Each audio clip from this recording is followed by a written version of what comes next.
Hello students, स्वागत है आप सभी का आपके अपने यूट्यूब चैनल NYC एकेडमी पर। प्यारे साथियों, मैं आशीष कुमार आप सभी का स्वागत करता हूं। आप सभी जैसा कि जानते हैं कि इस समय हम लोग यूपी बोर्ड एग्ज़ाम जो है 2025 को टारगेट करते हुए भौतिक विज्ञान से जो भी आपके इम्पोर्टेंट ऑब्जेक्टिव्स बनने वाले हैं और जो भी उससे संबंधित क्वेश्चन बनने वाले हैं उस श्रृंखला को हम लोग जो है पढ़ रहे हैं। इसके पहले मैंने आप लोगों को 5 वीडियो जो है भेज दिए हैं, 5 वीडियो जो है अपलोड कर रखे हैं।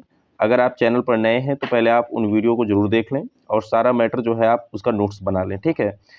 5 वीडियो जो है उसमें से 2 वीडियो आपके लाइट चैप्टर से हैं और 1 वीडियो आपका जो है मानव नेत्र से है, वो भी लाइट चैप्टर से ही है, और 2 वीडियो इलेक्ट्रिसिटी से अभी तक आए हैं, जिसमें कि मैंने लगभग इन 5 वीडियो में कम से कम 50 से 60 ऑब्जेक्टिव क्वेश्चन स्क्रीन पर लिए हैं और उसके साथ ही मैंने जो बताया है तो कम से कम 150 क्वेश्चन से कम नहीं बताया होगा, ठीक है।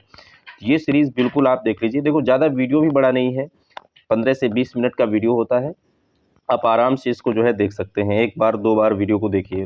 वीडियो को आप पॉज़ करके जो है दोबारा भी देख सकते हैं अगर समझ में नहीं आता है। तो हम लोग ज़्यादा समय नहीं लेते हैं, आइए हम लोग स्टार्ट करते हैं। आज का सबसे पहला क्वेश्चन आपका है, ठीक है। सबसे पहला क्वेश्चन है, यदि फाई बराबर चुंबकीय फ्लक्स हो, बी बराबर चुंबकीय क्षेत्र की तीव्रता हो, ए जो है अनुप्रस्थ परिच्छेद का क्षेत्रफल हो, तो 20 सही संबंध हमसे पूछ रहे हैं। तो फाई और बी, देखो फाई क्या होता है चुंबकीय फ्लक्स, बी क्या होता है चुंबकीय क्षेत्र, ए क्या होता है एरिया। इन तीनों के बीच में भैया हमसे संबंध पूछ रहे हैं, संबंध क्या होता सही। तो इसका जो सही जवाब होगा वो हो जाएगा ए नंबर, ठीक है। ए विकल्प सही होगा, क्योंकि यहीं से देखो फाई बराबर क्या आ जाएगा, बी ए आ जाएगा। अब जरा हम आपको समझा देते हैं कि ये फाई बराबर बी ए क्या है।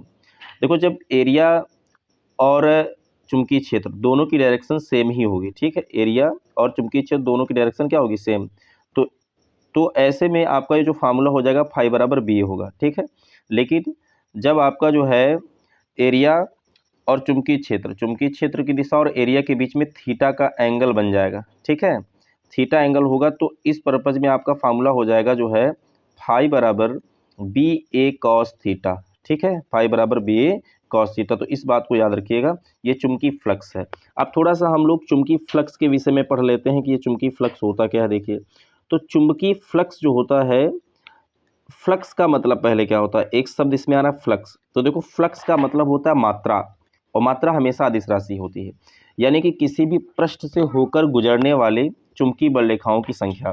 तो आप ये समझ लीजिए कि ये चुंबकीय फ्लक्स जो है ना, ये चुंबकीय बल रेखाओं की संख्या को बताता है, चुंबकीय बल रेखाओं की संख्या को बताता है, ठीक है। तो इसको आप याद रखिएगा, चुंबकीय बल रेखाओं की संख्या जो कि किसी भी पृष्ठ से गुजरती है उनकी कुल संख्या जो होती है उसको बोलते हैं चुंबकीय फ्लक्स, ठीक है। अब चुंबकीय फ्लक्स जो है इसको प्रदर्शित काहे से करते हैं, फाई से प्रदर्शित करते हैं। चुंबकीय फ्लक्स के विषय में एक क्वेश्चन और है कि इसका मात्रक क्या होता है। तो इसका मात्रक जो होता है वेबर होता है। क्या होता है, वेबर। बहुत ही इंपॉर्टेंट क्वेश्चन, इसको याद रखिएगा, वेबर होता है। और ये कैसी राशि है, तो चूंकि फ्लक्स एक अदिश राशि है, क्योंकि फ्लक्स का मतलब मात्रा है और मात्रा हमेशा अदिश राशि होती है, ठीक है। इसको याद रखिएगा आप लोग। तो इस तरह से हम लोगों ने जो है ये देख लिया कि चूंकि फ्लक्स क्या होता है, ठीक है। इसके बाद हम लोग आइए दूसरा क्वेश्चन लेते हैं। दूसरा क्वेश्चन आपका क्या है, दूसरा क्वेश्चन है विद्युत बल रेखाओं के संबंध में कि इनमें से कौन सा कथन असत्य है। आपको 4 विकल्प दिए हैं, उनमें से बताना है कौन सा कथन असत्य है। चुंबकीय बल रेखाएं चुंबक के उत्तरी ध्रुव से प्रकट होती हैं। तो देखो, ये पहले तो ये दोनों चित्र आपके जो है सही चित्र, लेकिन ये रोटेट कर गया, ठीक है, स्क्रीन पर लगाने में। तो आप इस चित्र को देखिएगा, ये वाला सही है, ठीक है। तो देखिए, चुंबकीय बल रेखाएं चुंबक के उत्तरी ध्रुव से प्रकट होती हैं, पहला विकल्प है। दूसरा विकल्प आपका है चुंबकीय बल रेखाएं चुंबक के भीतर दक्षिण से उत्तर की ओर होती हैं। तीसरा है चुंबकीय क्षेत्र रेखाएं परस्पर एक दूसरे को प्रतिच्छेद करती हैं। चौथा है चुंबकीय क्षेत्र रेखाएं बंद वक्र होती हैं। तो आइए हम लोग, देखो चित्र हमारे सामने है, ये इसको हम देखते हैं। देखो, चुंबकीय क्षेत्र रेखाएं चुंबक के उत्तरी ध्रुव से प्रकट होती हैं। तो उत्तरी ध्रुव से प्रकट होती हैं, तो आप देखो यहीं से ये रेखाएं, देखो ये नॉर्थ है उत्तरी, और ये साउथ है दक्षिणी। तो आप देखो जितनी भी रेखाएं यहीं से तो प्रकट हो रही हैं, देखो डायरेक्शन इसमें दिखाई गई, ठीक है। तो ये पहला वाला तो बिल्कुल सही है, ठीक है, ये सही विकल्प है। हमें असत्य वाला बताना है जो गलत है। चुंबकीय क्षेत्र रेखाएं चुंबक के दक्षिण से उत्तर की ओर होती हैं, दक्षिण से चुंबकीय क्षेत्र चुंबक के भीतर दक्षिण से उत्तर। हाँ ये सही है, देखो चुंबक के भीतर ऐसी तो होंगी तभी तो ऐसे निकल के गई, ठीक है। तो चुंबक के भीतर जो है दक्षिण से उत्तर की ओर होती है, ये भी सही है तुम्हारा। चुंबकीय क्षेत्र रेखाएं परस्पर एक दूसरे को प्रतिच्छेद करती हैं। चुंबकीय क्षेत्र रेखाएं बंद वक्र, देखो बंद वक्र तो बन रहा है यहाँ पर, ठीक है, लेकिन आप देखोगे कि कहीं पर भी ये रेखाएं एक दूसरे को काटती नहीं है। तो हमारा जो इसमें बिल्कुल सही जवाब हो जाएगा वो हो जाएगा सी, यही असत्य है। तो चुंबकीय बल रेखाओं के 3 गुण इस तरह से आपको मिल गए। अगर आपसे एग्जाम में ये भी पूछ ले कि चुंबकीय बल रेखाओं के 2 गुण लिखिए, 2 गुण लिखिए, तो 2 गुण आप याद रखेंगे कि भैया चुंबकीय क्षेत्र रेखाएं चुंबक के उत्तरी ध्रुव से प्रकट होती हैं, चुंबकीय क्षेत्र रेखाएं चुंबक के भीतर दक्षिण से उत्तर की ओर होती हैं, ठीक, और चुंबकीय क्षेत्र रेखाएं बंद वक्र होती हैं। इस तरह से हम लोगों ने ये क्वेश्चन देखा। आइए हम लोग अगला क्वेश्चन देखते हैं। अगला क्वेश्चन आपका है क्वेश्चन नंबर 3। एक गतिमान इलेक्ट्रॉन उत्पन्न करता है, आपको ये बताना है कि एक गतिमान इलेक्ट्रॉन उत्पन्न करता है, क्या उत्पन्न करता है, ठीक है। तो केवल विद्युत क्षेत्र, केवल चुंबकीय क्षेत्र, विद्युत एवं चुंबकीय क्षेत्र दोनों, कोई क्षेत्र नहीं। इसका सही जवाब देना है। देखो सबसे पहले मैं आपको आवेश के संदर्भ में बता दूं कि यहाँ पर देखो बात आ रही इलेक्ट्रॉन की, किसकी बात आ रही, इलेक्ट्रॉन। तो इलेक्ट्रॉन एक प्रकार का कैसा कण है, आवेशित कण है। कैसा कण है, आवेशित।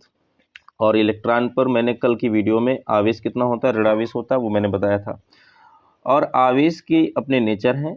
अगर एक बात ध्यान रखनी है आपको, स्थिर आवेश है बेटा, तो ये क्वेश्चन बहुत ही बढ़िया है। पिछली बार कक्षा 12 वालों की क्लास में क्वेश्चन आया था। स्थिर आवेश क्या उत्पन्न करता है, तो स्थिर आवेश जो होता है वो केवल उत्पन्न करता है विद्युत क्षेत्र। केवल क्या उत्पन्न करता है, विद्युत क्षेत्र उत्पन्न करता है, ठीक है। लेकिन अगर आवेश गतिमान है, कैसा है, गतिमान, तो गतिमान आवेश है तो भैया वो विद्युत क्षेत्र और चुंबकीय क्षेत्र दोनों उत्पन्न करेगा, ठीक है। वो विद्युत क्षेत्र भी उत्पन्न करेगा एवं चुंबकीय क्षेत्र भी उत्पन्न करेगा, ठीक है। तो इसको ध्यान रखना है, वो विद्युत क्षेत्र भी उत्पन्न करेगा और चुंबकीय क्षेत्र भी उत्पन्न करेगा। तो यहाँ पर अगर हम बात विद्युत क्षेत्र को ई से डिनोट करते हैं और चुंबकीय क्षेत्र को बी से डिनोट करते हैं। तो ये गतिमान इलेक्ट्रॉन ही तो है। गतिमान इलेक्ट्रॉन का मतलब हुआ यहाँ गतिमान आवेश है, क्योंकि इलेक्ट्रॉन पर आवेश होता है, आवेशित कण है ये। तो ये इसमें जो सही जवाब होने वाला है वो विद्युत एवं चुंबकीय क्षेत्र दोनों, आपका सी ऑप्शन बिल्कुल सही होगा, ठीक है। तो आइए हम लोग क्वेश्चन नंबर 4 उठाते हैं। 4 नंबर क्या है, एक विद्युत केतली, अब केतली तो जानते हैं, ठीक है, इलेक्ट्रॉनिक केतली जो आती है चाय गर्म करने वाली, ठीक है। विद्युत धारा को दोगुना कर दिया जाए तो उत्पन्न ऊष्मा हो जाएगी। तो आपको थोड़ा सा मैं बता दूं, इसमें जो है उत्पन्न ऊष्मा जो होती है W बराबर I स्क्वायर RT होता है फार्मूला। VIT भी होता है इसका एक फार्मूला, I स्क्वायर RT भी होता है और VIT भी होता है, ठीक है। तो कई सारे इसके फार्मूले होते हैं। अगर हम जो है V बराबर IR लगा देंगे तो वही I स्क्वायर RT बन गया, ठीक है। I बराबर V अपान R लगा देंगे तो V स्क्वायर T अपान R, एक फार्मूला ये भी बन जाएगा। तो इस तरह से आपने देखा कि उत्पन्न ऊष्मा के ये कई सारे फार्मूले हैं, ठीक है। हाँ, उत्पन्न ऊष्मा जो होती है उसको हीट H से भी नोट कर देते, तो H वाला भी फार्मूला ऐसे बन जाएगा, ठीक है। तो आप जरा देखो, यहाँ पर कह रहे हैं कि केतली से प्रवाहित विद्युत धारा को दोगुना कर दिया जाए। अब फार्मूला हम सिर्फ इतना उठाते हैं, H बराबर I स्क्वायर RT। अगर हम यहाँ पर धारा को दोगुना करेंगे तो 2 का स्क्वायर कर देंगे, तो 2 का स्क्वायर कर देंगे तो 4 आ जाएगा, ठीक है।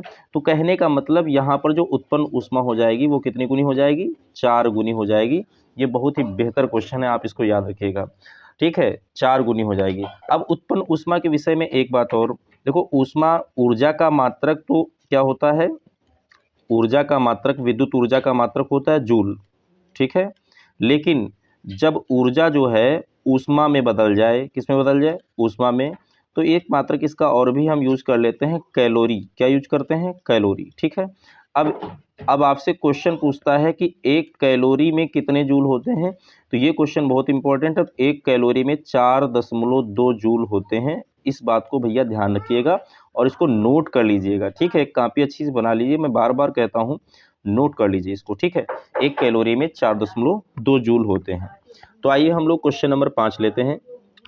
क्वेश्चन नंबर 5 आपका क्या है, भारत में प्रत्यावर्ती धारा AC, अल्टरनेटिंग करंट इसको बोलते हैं, आपूर्ति की आवृत्ति क्या होती है, 0 हर्ट्ज, 50 हर्ट्ज, 60 हर्ट्ज और 100 हर्ट्ज। हर्ट्ज जो होता है आवृत्ति का मात्रक होता है। तो यहाँ पर प्रत्यावर्ती धारा की आवृत्ति क्या होगी, ठीक है, तो ये सही जवाब जो होगा 50 हर्ट्ज होगी। तो याद रखना आप लोग, जो भी घरों में, ठीक है, वायरिंग जो होती है या घरों में जो भी करंट आती है उसकी आवृत्ति होती है 50 हर्ट्ज और 220 वोल्ट होती है। ये बात कई बार जो है एग्ज़ाम में पूछी गई है। दोनों चीज़ें एक साथ पूछ लेते हैं कि 220 वोल्ट और 50 हर्ट्ज, ठीक है।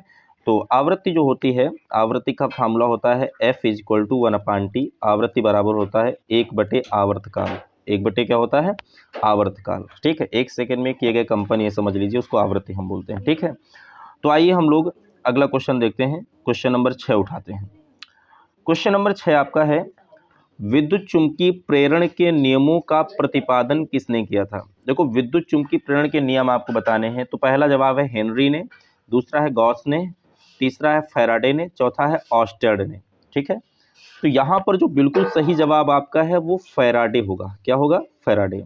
विद्युत चुंबकीय प्रेरण संबंधी फैराडे के विषय में हम बात कर लें तो फैराडे ने विद्युत चुंबकीय प्रेरण, ठीक है, विद्युत चुंबकीय प्रेरण संबंधी 2 नियम दिए थे। कितने नियम दिए थे, 2 नियम, ठीक है, 2 नियम दिए थे।